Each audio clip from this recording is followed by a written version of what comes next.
बिस्मिल्लाहिर्रहमानिर्रहीम। मलिक सज्जाद ब्लॉग्स में खुश आमदीद। बेशुमार दोस्त ऐसे हैं जो डेली बेसिस पे मैसेज करके बता रहे होते हैं कि सर कनाडा का वीज़ा जो है वो 6 लाख रुपए में मिल रहा है। कोई कहता है जी कनाडा का वीज़ा जो है वो 5 लाख रुपए में मिल रहा है। कोई कहता है जी कनाडा का वीज़ा 20 लाख रुपए में मिल रहा है।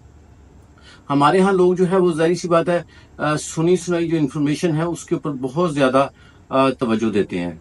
और इसमें काफ़ी हद तक जो कसूर है जो हमारे अपने जो यूट्यूबर्स हैं उनका भी है कि वो गलत इन्फॉर्मेशन लोगों को देते हैं। ऐसी इन्फॉर्मेशन देते हैं जिसका कोई सर पैर समझ में नहीं आता। मिसाल के तौर पर मुझे कोई साहब कल बता रहे थे कि जी कनाडा जो है उसका ग्रुप टूर जो है वो 6 लाख रुपए में जो है वो आपके शहर में जो है वो मिल रहा है कि 6 लाख रुपए में कनाडा का वीज़ा भी मिलेगा आपको, 6 लाख में टिकट भी मिलेगी और बाकी सारे लवाजमात में भी जो है वो सारा कुछ आपको मिलेगा। अच्छा, इसी तरह कोई 7 लाख रुपए में भी कह रहा है कि जी हम आपको ग्रुप जो है वो 7 लाख रुपए में जो है वो कनाडा का विजिट करवा दें।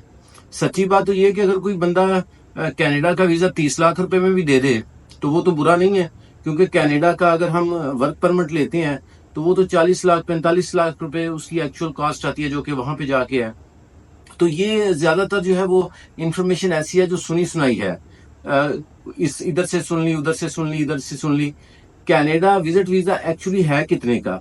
देखें, कनाडा विजिट वीजे के ऊपर जो एक्चुअल कॉस्ट है जो एम्बेसी की है वो 185 कैनेडियन डॉलर की है अगर आपने पहली दफा अप्लाई किया है, और वो पाकिस्तानी मैक्सिमम 45,000 रुपये बनता है।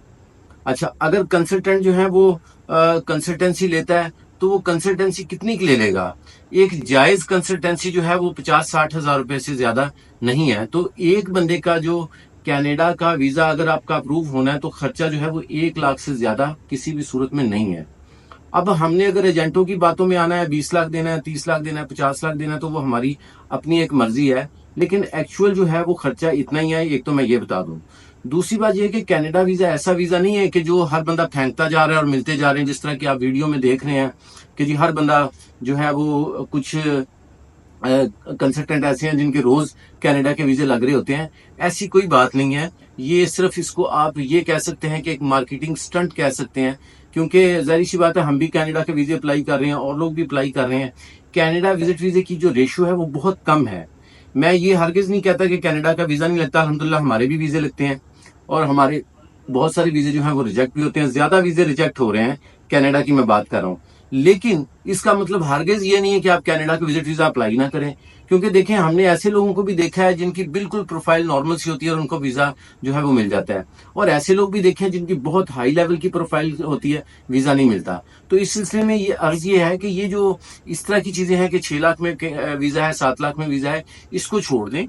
आपने जिस भी कंसल्टेंट से वीजा अप्लाई करना है, जो बेसिक रिक्वायरमेंट है कनाडा की वो समझने की जरूरत है। बेसिक रिक्वायरमेंट में आपकी 3 से 4 महीने की बैंक स्टेटमेंट है, आईडी कार्ड, पासपोर्ट, जो काम आप करते हैं उसका प्रूफ है। अगर नौकरी करते हैं तो 3 सैलरी स्लिपें होंगी। अगर बिजनेस करते हैं तो बिजनेस रजिस्ट्रेशन या एनटीएन या इस किस्म की जो चीजें हैं, ये बेसिक रिक्वायरमेंट है। सपोर्टिंग डॉक्यूमेंट्स में आपके पास क्रेडिट कार्ड है, डेबिट कार्ड है, गाड़ी है, आपके पास प्लॉट्स हैं, घर हैं, ये सपोर्टिंग डॉक्यूमेंट्स हैं।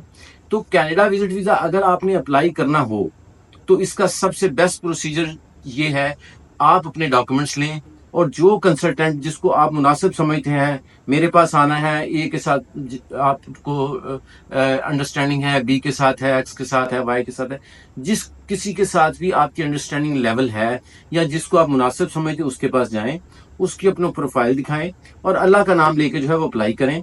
कंसल्टेंट कोई भी आपको इस बात की गारंटी नहीं दे सकता कि 100% वीजा लगेगा, लेकिन कंसल्टेंट जो है वो बहरहाल अपनी जो एक्सपर्टीज है उसके मुताबिक कोशिश कर सकता है कि आपको वीजा मिल जाए।